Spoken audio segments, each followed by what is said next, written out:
When we begin moving to the fixed cross, we start to become more causal in our living life, and understanding the law of cause and effect comes into play here. And this is really the beginnings of a proper comprehension of karma. And karma, by the way, is the same as sin.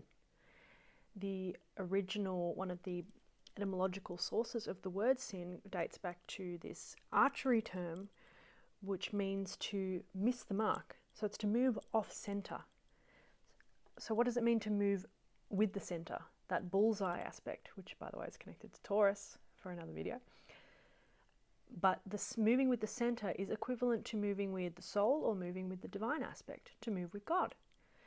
And when we're moving in that alignment, where we move with integrity and with a natural groove with natural law or something like that, and as we're doing that, we cease to sin. We cease karmic, Saturnian forms of warped activity that come as a result of the misalignment, the moving off the center.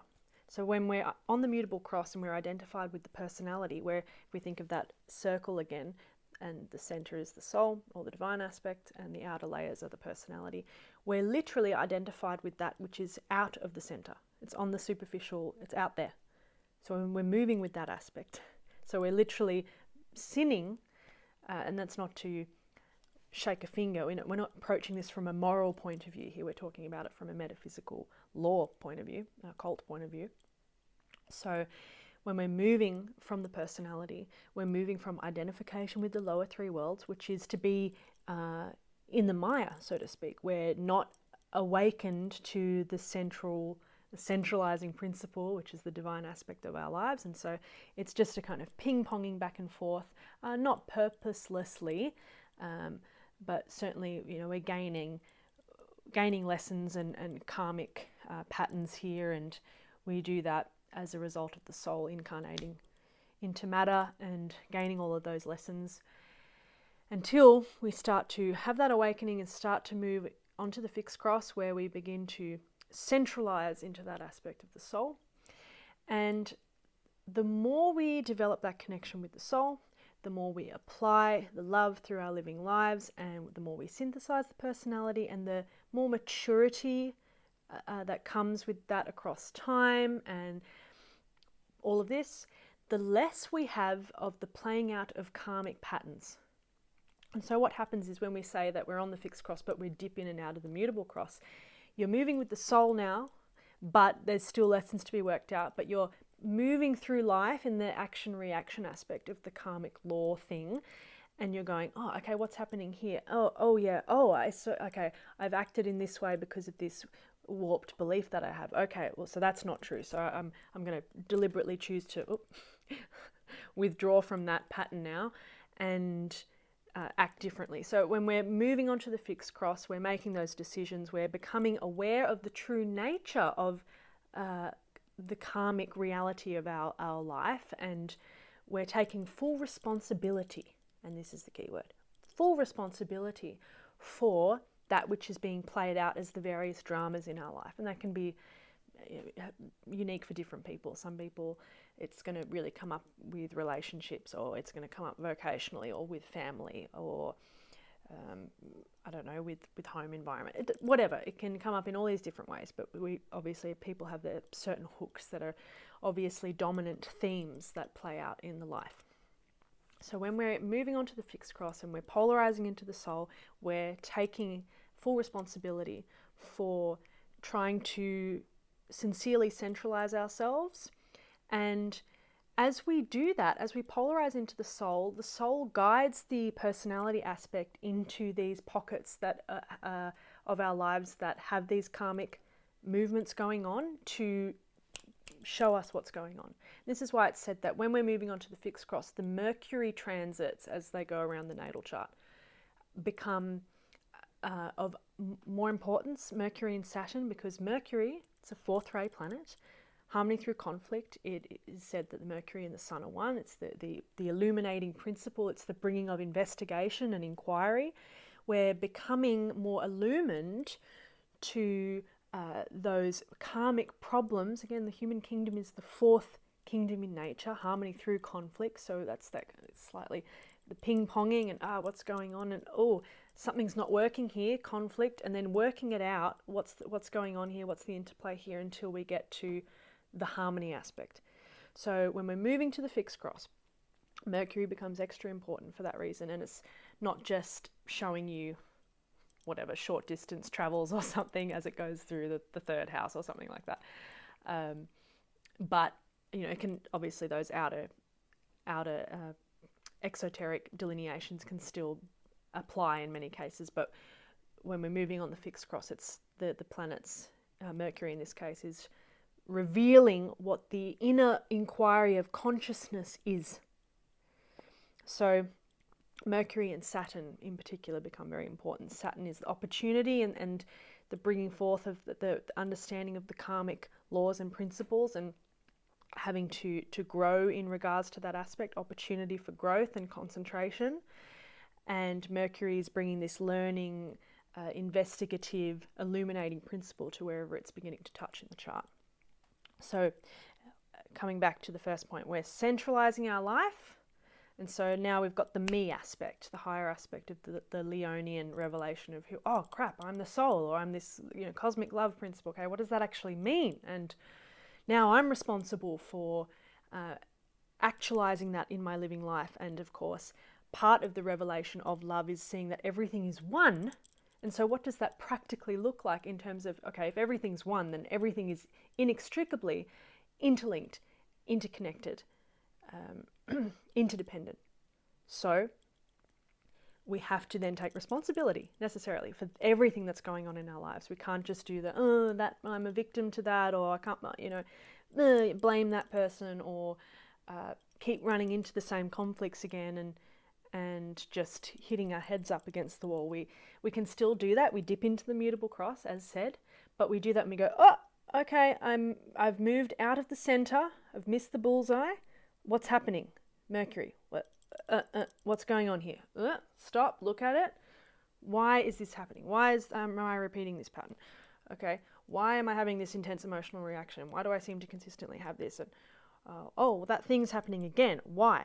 So everything comes under examination and scrutiny with the intention of taking full responsibility of our unconscious participation in those events and those happenings, and taking responsibility for changing them, rewiring them, and figuring out what is the centralizing thread there, and how do we move back in alignment with the center and hit the bullseye.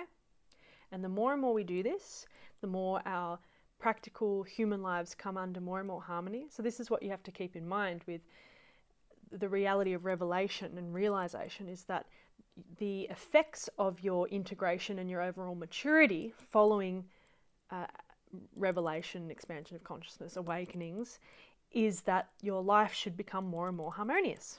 And that doesn't mean, I say that, but the reality is often when we have a recognition of consciousness, or if we have an awakening, usually what first happens is everything gets really turbulent. But that's part of it, obviously, because you have an awakening, you go, oh shit, I'm living my life out of alignment. And so that's the Pluto aspect comes in there, right? And you go, oh, okay, got to change that. And oh, that's got to change. And oh no, got to get out of that situation. And so things can get chaotic first, necessarily, before they come into harmony. But across time, you should see that things come into greater harmony. And the more you become, it's like you move to the center, and that centralizing force grows bigger and bigger and bigger as you mature. And as this grows bigger, the moment you move out of alignment again, sin, or the quicker it hits you, like, oh, that was out of alignment. And you can feel it much more. You've got much more refined sensitivity, that quickness. Mercury is very quick, right? The quicksilver thing. So we just get better and better at it, and it's a steady process of mastery. So what you can do with this is to help it along, aside from polarizing into the love principle and expanding consciousness and doing all of this stuff, is just that note taking and the recognizing of where are the dramas and the key problems and struggles in my life, both in just having a quick examination of my living life, but also that can be internal challenges as well, and things that show up as more of an internal, psychologically struggle type of experience also, because material is necessarily there as well. Yeah, this is a really fun, difficult, incredible process, because there are so many lessons that are gained here, and it's really that part of growing up or maturing, and yeah, it's just that cool process of synthesis that goes on, and it isn't that there isn't pain as we have to move away from difficult situations, or we get humbled by going, oh wow, I really moved in a way that was selfish there, or arrogant, or oh dear, all of these difficult things that from the human level our personalities can struggle with, and all the various inferiority complexes and insecurities or inflations that our personalities tend to hold and occupy. But yeah, this is the nature of dealing with the karmic problem here. And sometimes, we've got ancestral karma too, and things that we've inherited, and that has to come under examination as well. Many of our problems are not just personal, individual, but are ancestral and then cultural. So, there's cultural problems that can come from certain contexts, and different people from different countries can have cultural programming that's part of that as well, that needs to be worked through. Wrong attitudes towards money or family, all of these things. It can get to a point where things come into such an integrity in the living life level, that then the karmic burning through all of the astral, emotive, physical, mental old forms that are ready to be purged, it's like being purely burned through an inner experience. And this is actually a good point to get to, although it's usually way more painful. But what I'm saying here is, let's say you've got relational karma, and you work out the lessons through that through having disastrous interpersonal relationships, whether that's intimate romantic relationships, or I don't know, any one-on-one dynamic with family or in a work environment or something. And you're working out that karma for some time through being in those relationships. But let's say you really get clear on what those patterns are, and you are able to completely withdraw from the playing out of that externally with a person in this case. But you've still got some residual aspects of those emotional problems stuck inside of you. At that point, if you're able to have enough consciousness to not play that out in the living life, then you've just got the struggle of that internally, and it becomes more of a raw psychological experience, or it will get triggered by a very small interaction with someone, but it's like someone at a shopping center that you walk past quickly, as opposed to someone that you invest in a relationship with. And so point being that it gets activated through smaller and smaller and more subtle points, because the pattern is more and more conscious, and the inner experience of it can be even more painful, but it's not playing out as drama anymore. So in the Jungian language, for instance, Jung would say, until you make the unconscious conscious, it'll come up around you in your life, and you'll call it fate. But what happens when we get enough consciousness that the unconscious doesn't need to bring it to us through the reflective principle, through the mirroring principle, to see it anymore?